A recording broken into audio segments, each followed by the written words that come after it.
Bapak Ibu untuk membuat laporan proyek penguatan profil pelajar Pancasila ini, Bapak Ibu tidak perlu terpaku dengan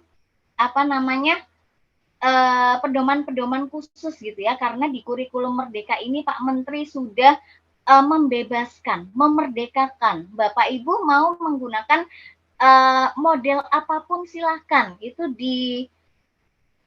dibebaskan, mau menggunakan seperti apa laporannya, tidak ada panduan khusus ya. Bapak Ibu bisa menggunakan rambu-rambu ini untuk membuat laporannya. Nanti saya sertakan juga contoh dari laporan proyek penguatan profil pelajar Pancasila.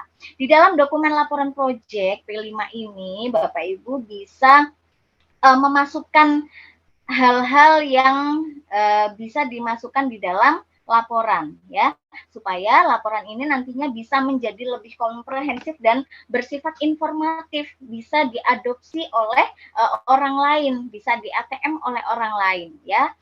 Bapak Ibu di sini nanti ketika Bapak Ibu memperoleh sebuah contoh gitu ya, tidak perlu sekonyong-konyong di copas gitu ya, copy paste, tapi Bapak Ibu bisa amati, tiru, dan modifikasi begitu. Pun terkait modul project pun Bapak Ibu tidak perlu membuat dari awal, itu boleh Bapak Ibu mengadopsi dari apa yang sudah dibuat ya, sudah fasilitasi oleh pemerintah di PMM ya, platform Merdeka Mengajar. Itu banyak sekali contoh-contoh modul project ya Bapak Ibu ya. Nah, untuk hal-hal yang bisa Bapak Ibu masukkan ke dalam dokumen laporan proyek, di sini ada halaman sampul. Ini penting Bapak Ibu supaya orang bisa dari awal melihat dokumennya itu tahu gitu ya, ini dokumen apa sih gitu ya.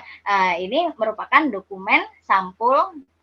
Di sana terlihat sampulnya, ada judulnya, proyek dan temanya apa. Misalnya judul proyeknya sampahku tanggung jawabku misalnya, topiknya ya. Kemudian temanya gaya hidup berkelanjutan misalnya. Kemudian nama sekolahnya, identitasnya, kemudian kelas berapa di proyek itu, misalnya kelas 7 SMP fase D misalnya. Kemudian tahun pelaksanaan proyeknya tahun berapa, 2022, 2023 dan lain sebagainya. Kemudian nama penulis laporannya siapa. Ini bisa dituliskan koordinator proyek atau seluruhnya tim fasilitator proyeknya, karena sudah bersumbangsi memberikan ide-idenya, itu bisa dimasukkan gitu ke dalamnya gitu ya Bapak Ibu ya. Koordinatornya siapa, kemudian pendamping proyeknya siapa aja, itu bisa dimasukkan ke sini. Kemudian tanggal penyelesaian laporan boleh dimasukkan ke dalam lembar pengesahan misalnya Bapak Ibu ya, di situ boleh. Kemudian nanti ditambahkan kata pengantar dan lain-lain. Itu bisa dimodifikasi Bapak Ibu, ditambahkan. Karena tidak ada pedoman khusus, sekali lagi ya Bapak Ibu ya. Bapak Ibu bisa nanti memasukkan poin-poin ini. Kemudian next. Nah, kemudian ada kegiatan pendahuluan yang terkait di sini ada latar belakang, pemilihan tema proyeknya apa. Bapak Ibu nanti bisa membuat kanvas proyeknya dulu ya Bapak Ibu ya. Nanti saya sertakan LK1 di sini, nanti ada saya tidak bisa menampilkan, nanti sudah saya serahkan ke admin, nanti Bapak Ibu insya Allah akan dibagikan terkait rapot proyek, kemudian LK atau lembar kerja sebelum kita melaksanakan proyek, itu rancangannya mau dibuat seperti apa, itu sudah saya sertakan di Drive.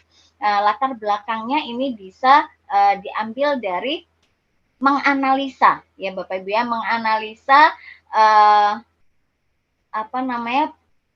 potensi-potensi yang ada di satuan pendidikan Bapak Ibu masing-masing. Karakternya apa, itu bisa Bapak Ibu gali di dalam dokumen KOS-nya Bapak Ibu ya, kurikulum operasional satuan pendidikan. Dan alasan kenapa tema ini relevan dengan tujuan proyek yang ingin dicapai.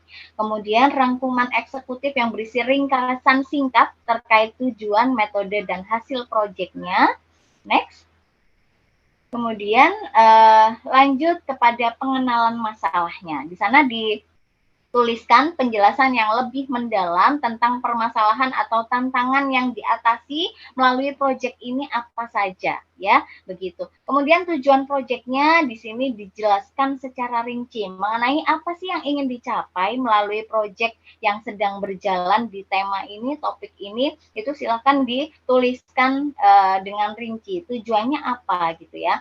Dan jangan lupa nanti juga pada pelaksanaannya sebelumnya itu bisa disampaikan ke siswa. Ketika siswa sudah memilih, disepakati tema dan topiknya dijalankan, itu Bapak Ibu bisa menyampaikan tujuan dari proyek ini apa saja sih yang nanti bisa sinkron ke dalam seluruh rincian proyek dalam setiap pertemuannya. Kemudian lanjut, next.